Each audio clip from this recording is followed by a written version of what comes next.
आपको supreme court का फैसला जब चुनाव आयोग मान रहा है। नीतीश कुमार जी एक कार्यक्रम में जिस तरह से राष्ट्रगान पे अपमान करने का काम किया है उन्होंने, क्या कहिएगा सर?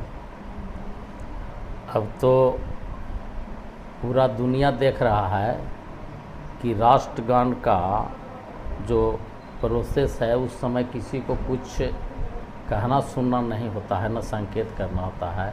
तो राष्ट्रगान के टाइम में नीतीश कुमार जी जो संकेत दे रहे हैं अगल बगल के पदाधिकारियों को, अपना जो एक्टिविटी बनाए हुए हैं, वो तो 100% राष्ट्रगान का अपमान है। और ये साबित करता है कि जो कल तक के लिए अच्छे मुख्यमंत्री थे उनका मानसिक स्थिति ठीक अभी नहीं है।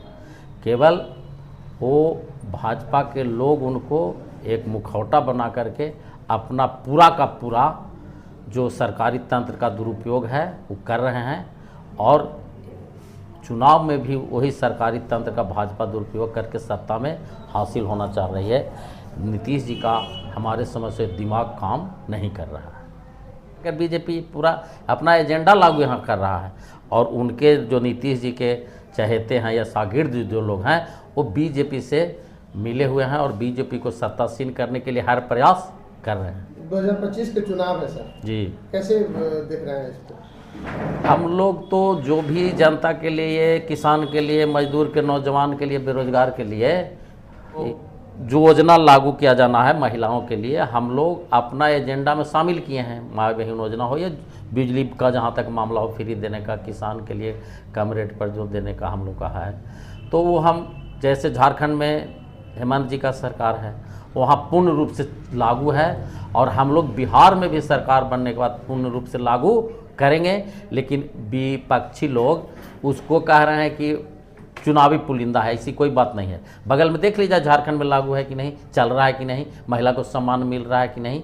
हमारे ही गठबंधन का सरकार है झारखंड में, वहाँ लागू है तो फिर बिहार में क्यों नहीं? तो कहा जा रहा है कि सिर्फ पैसा जो है 200 यूनिट फ्री बिजली बिल देंगे, उसके बाद में माई बहन मान योजना के 2500 रुपये देंगे, तो पैसा कहाँ से लाएंगे? यही बात नीतीश जी जब बहाली हो रही थी जो बिहार में शिक्षकों का या अन्य विभाग में पदों पर, तो यही नीतीश कुमार जी कहते थे कि तेजस्वी कहाँ से 10 लाख नौकरी देने के लिए पैसा क्या बाप कहाँ से लावेगा। 17 महीना में जो बेरोजगार को नौकरी मिला, शिक्षक हो चाहे किसी भी विभाग में, तो आज पैसा वहाँ कहाँ से रहा है।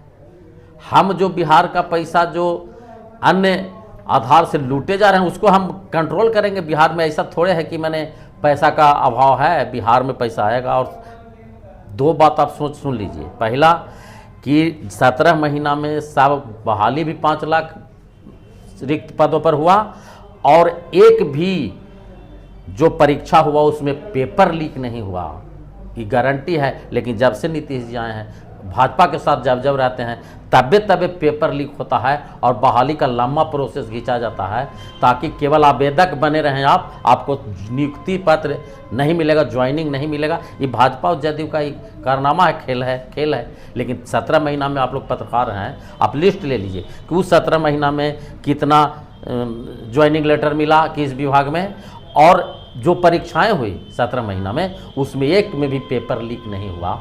तो ये तो श्रेय महागठबंधन और नेता हमारे तेजस्वी यादव को जाता है, इसमें कोई दो राय नहीं है। तोती दलील लोग देते रहे, उससे हमको क्या लेना देना है। आप भाजपा में हैं उस समय क्यों पेपर लीक हो रहा है, कहाँ से पैसा लाएंगे, आखिर वो आया कहाँ से? 5 लाख जो बहाली हुई उसमें पैसा मिल रहा है कि नहीं मिल रहा है? सर अभी जो दलितों पर अत्याचार बढ़ा है, कहीं कहीं जो पत्रकारों को भी पीटा जा रहा है, और सुशासन की सरकार है, किस नजरिए से इसको देखते हैं आप लोग? ये जो सरकार है एनडीए का कह लीजिए, तो वो तो जन विरोधी मानसिकता के लोग ही वहाँ है ना। अब कहिएगा कि नीतीश जी आपके साथ आ जाते हैं तो अच्छे हो जाते हैं। अच्छे इसलिए हो जाते हैं ना कि घोड़ा पर घुड़सवार की आवश्यकता होती है, और घुड़सवार जब सही रहेगा तो घोड़ा भी सही चाल से चलेगा। नीतीश कुमार हमारे साथ जो घुड़सवार तेजस्वी यादव राजद का जो सोच है, जो विचार है, उससे हम उस पर घुड़सवारी करके चलाए 17 महीना, और उसका प्रतिफल मिला, जनता को लाभ मिला।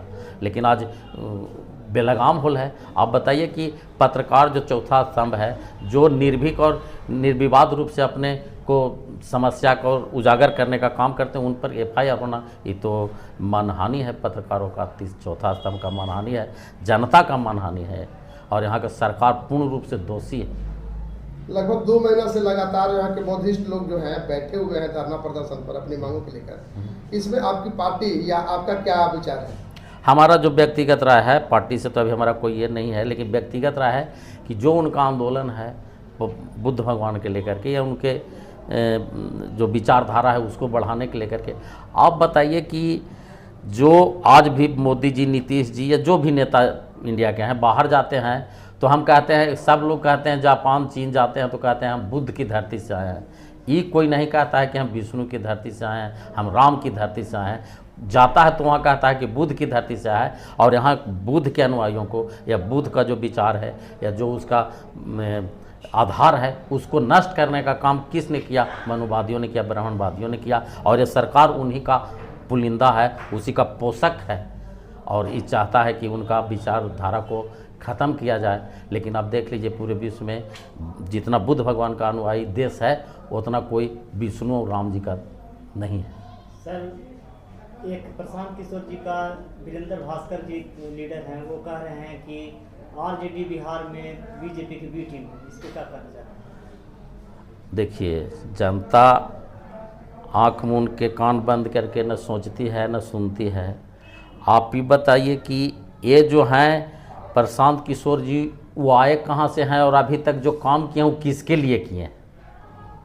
प्रशांत किशोर जी यहाँ आ रहे हैं रबजान सुराज के, वो किसके लिए काम करने यहाँ आ रहे हैं? यहाँ आ रहे हैं कि आप वहाँ जो वोट है उसको महागठबंधन को नुकसान दें, प्रलोभन दे करके हमारे लोगों को तोड़ना चाहते हैं, और वो BJP को मजबूत यहाँ करना चाहते हैं ताकि कि वो जहाँ से आए हैं उनका जड़ BJP में है, और वो चाहते हैं कि महागठबंधन कमज़ोर हो, या जो समाजवादी विचारधारा के जो भी पार्टी हो, जो भी धर्मनिरपेक्षता में विश्वास करता हो, सामाजिक न्याय में विश्वास करता हो, उस विंग का माने नुकसान हो, और जो मनुवादी ब्राह्मणवादी भाजपा है जो धर्म कट्टरपंथीता और हिंदू राष्ट्र के नाम पर हिंदुओं को बरगला करके सत्ता में हासिल होना चाहता है उसको मजबूत करना चाहता है।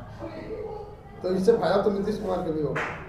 नीतीश कुमार को नहीं होगा ना, नीतीश कुमार को फ़ायदा भी नहीं पहुंचाएगा। ये मान लीजिए, सोच रहे हैं लोग कि नीतीश जी भी सोच रहे हो कि हमको पहुंचाएगा, नहीं पहुंचो, उसको भाजपा के मजबूत करना है, और भाजपा नीतीश कुमार को भी मजबूत नहीं देखना चाहता है। जब सहयोगी आपका बरियार रहेगा तो आपसे टक्कर लेते रहेगा, सहयोगी कमज़ोर रहेगा तब न केवल हुंकारी भरेगा, हाथ उठावल केवल करेगा।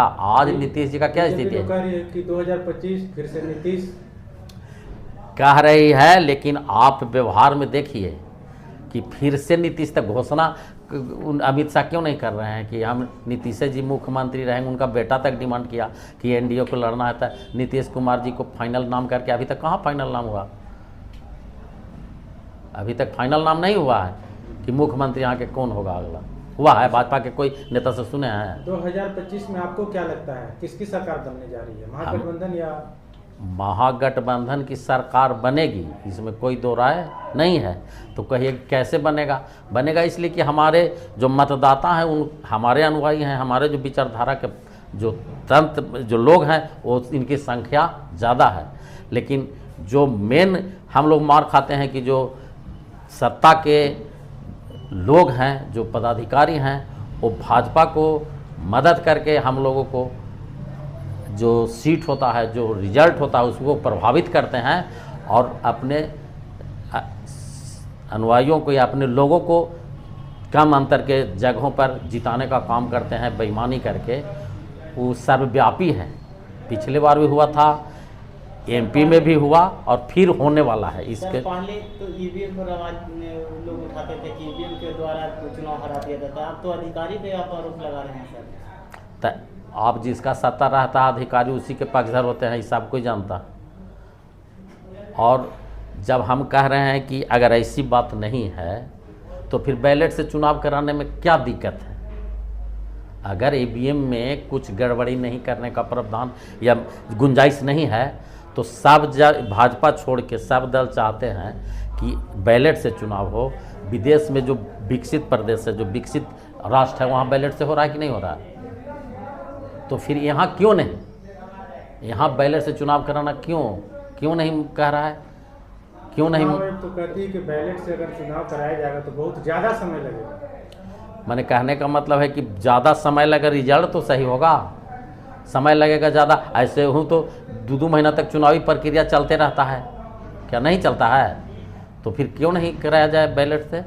यानी आपका ये भी कहना है कि जो चुनाव आयोग है वो भाजपा से मिली जुली करके, और जब हाँ आपका भाजपा से मिलजुल के आपको सुप्रीम कोर्ट का फैसला जब चुनाव आयोग नहीं मान रहा है, जब पिछले बार सुप्रीम कोर्ट का फैसला था कि हर विधानसभा के कम से कम 5 बूथ का वीवीपैट मिलान करके वहाँ का चुनाव को माने घोषणा किया जाए या चुनावी मतगणना कराया जाए, तो उसको चुनाव आयोग नेगलेक्ट कर दिया, सुप्रीम कोर्ट का फैसला को नेगलेक्ट कर दिया। तो और कैसे चुनाव आयोग उसका नहीं है तो फिर कैसे उसके अंडर में है? उसके चुनाव आयोग ईडी सीडी सब तो उसी के अंडर में है। आखिर एगो केस को लालू जी के जॉब फॉर लैंड वाले में कितना दिन से चला रहा है?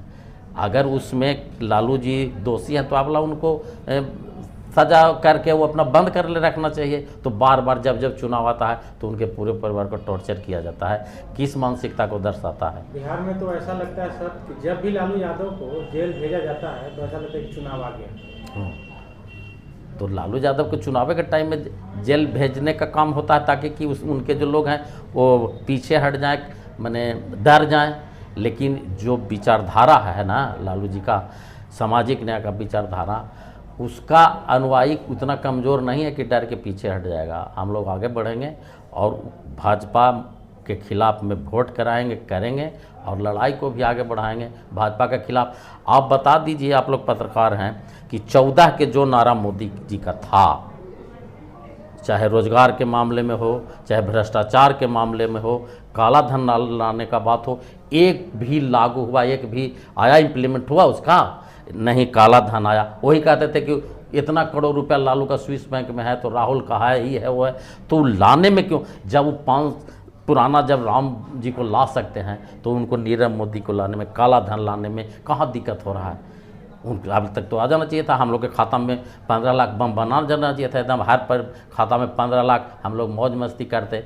मोदी जी को तो पहले वो करना चाहिए था, राम जी के आवे से पहले काला धन लाना चाहिए था। अमित शाह खंडन कर चुके हैं, वो तो जुमला, तो जुमला है। तो आज तक मोदी जी सही बात, या अमित शाह क्या बोल रहे हैं? आज तक जो भी बोल रहे हैं जुमले बोल रहे हैं। आज अगर वो जो भी घोषणा कर रहे हैं जुमले कर रहे हैं। एक तरफ कहते थे कि न बिके हैं, न बिकने देंगे, न खाए हैं, न खाने देंगे, और टोटल के टोटल निजीकरण कर दिया, अडानी अंबानी को राजा बना दिए, और पूरा जो यहाँ का रेल सेल भेल जितना था उस सब को गिरवी रख दिए, और जितना हवाई अड्डा था उसको बेच दिए। यहाँ की जनता को संपत्ति का जो राष्ट्रीयकरण किया, पहले जो निजी था उसको कांग्रेस के टाइम में राष्ट्रीयकृत किया जाता था, और आज राष्ट्रीयकृत संपत्ति को, संस्था को मोदी जी निजीकरण करवा रहे हैं।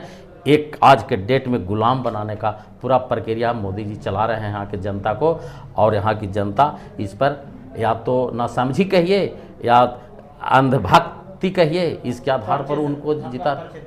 मैं जितेंद्र नारायण यादव, प्रखंड प्रमुख परैया, जिला अध्यक्ष राष्ट्रीय जनता दल पंचायती राज प्रकोष्ठ।